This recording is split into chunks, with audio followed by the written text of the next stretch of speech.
So now that spring training's done, I figured I would just rifle through my lineup settings just to give everybody a sense for what I do. First of all, with respect to pitching, really the one and only thing that matters is getting your good pitchers to use their maximum capacity of innings pitched. That's really the only thing I care about.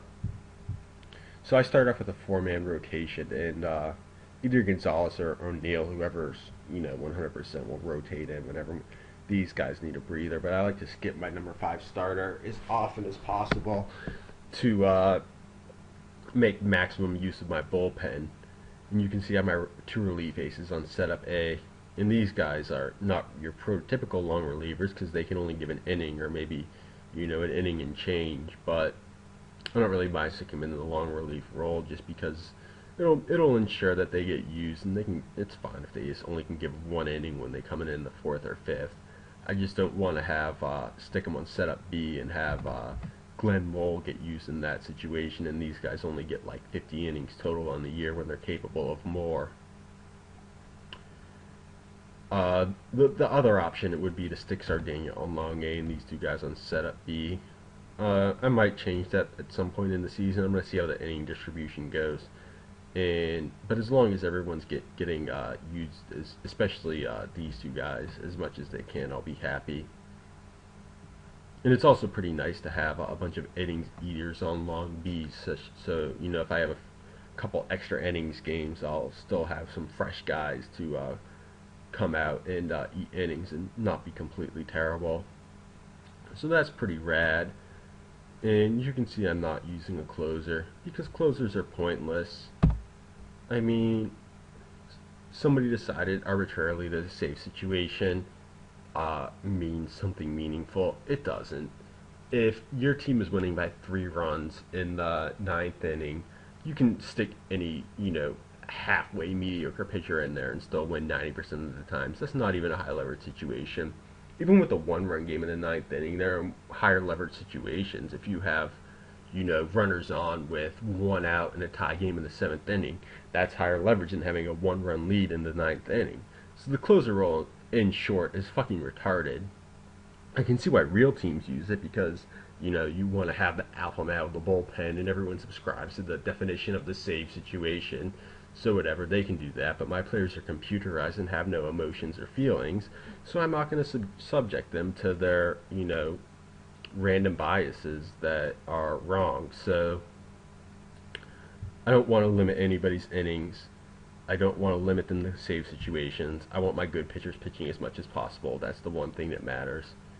Actually, in Moonlight Graham, there was some guy who just missed the win floor and got booted from the league, and he had some ace reliever who was good for like 200 innings a year, and he was using him as a closer, getting like 40 to 45 innings a year. It's like, no shit. I wonder how you fail to meet the win floor if you're just gonna bury your good players and get no value out of them. It's really one of the worst things you can do. Other than that, you can see that the pitch counts are a little lower, just to get as many starts from these guys and make sure my bullpen gets milked for all it's worth. And on to the starting lineup. This strategy is simple. Start your good hitters at the top, start your bad hitters at the bottom. Profit. That's really all there is to it. I guess really the one thing that I do that I'm not sure everyone does is I like to rotate it. I like to have all these mini rotations, like between first base and DH. I'm going to rotate in Redondo, Osborne, and Felson. So Felson's sort of going to be the swing first base DH. He's going to back up both positions. Probably start him against right-handed pitching when there's a righty who's not really that much stronger versus right-handed hitters than left-handed hitters. And I'll start him at first base against left-handed pitchers, which Osborne's going to be decidedly weaker against. Then I have Tyner to back up basically center field, second base, and third base. And eventually I'm going to call up Doc Harris, my really brittle AAA center fielder, who I normally wouldn't be a huge stickler over delaying his arb clock, but since I have enough guys for now, I'm not really going to miss him for the first 20 games. So I figured, why not? He's a lefty and he's a decent first righty, so he's going to normally be starting at center field versus right-handed pitching. And I'll have 5 guys for those 3 slots, which is the death will be welcome since Barris and Harris are so brittle with their low health. Make sure I'll always have enough guys to fill the slots. And then the one thing that's up in the air is my backup right fielder. I could stick Stu Bergson at right field. I could stick Tyner at third base and move Barris to right field. Or I could stick Felson in at first base and move Osborne at right field against right-handed pitching at least.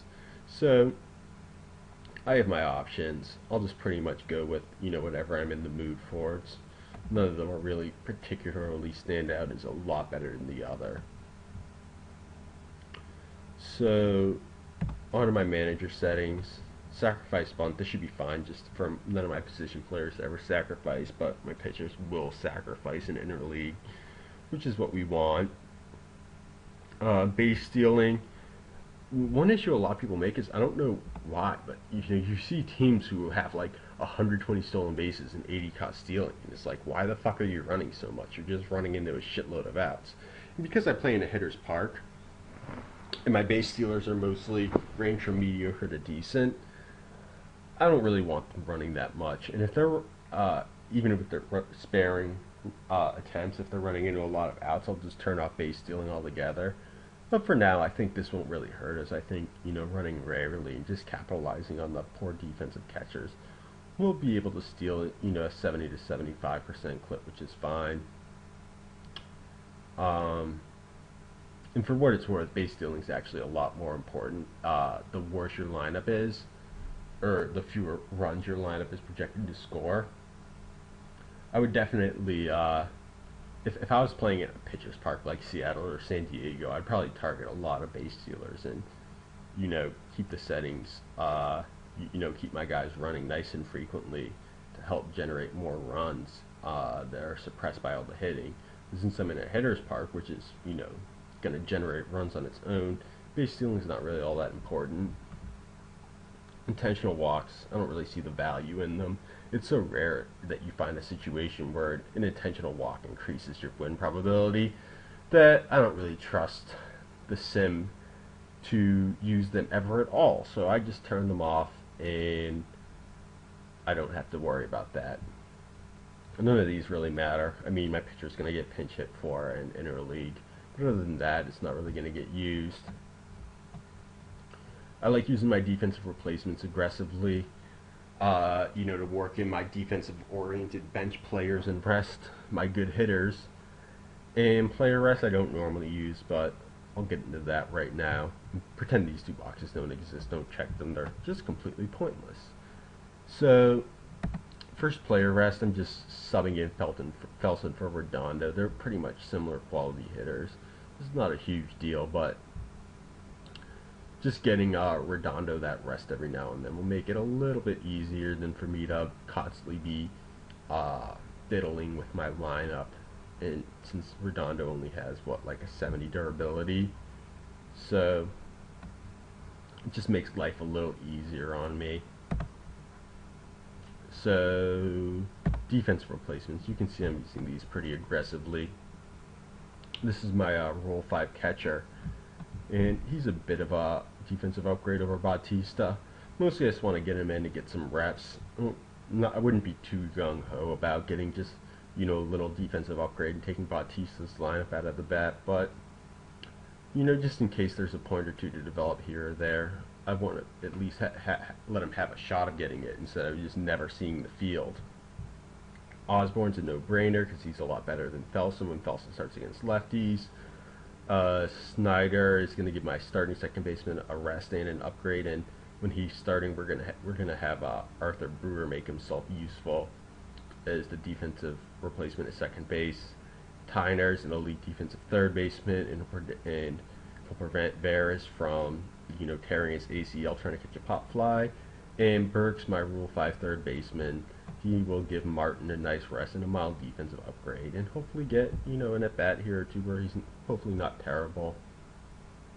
So yeah, that's pretty straightforward. And then pinch hitting, I just sort of rank my best hitters versus each side of the plate. Doesn't really matter until interleague, but figured I might as well get it out of the way. So I believe that's it. really nothing fancy. Is setting your lineups. Just really the important thing is just to not do anything that sets you back. So that's all for now.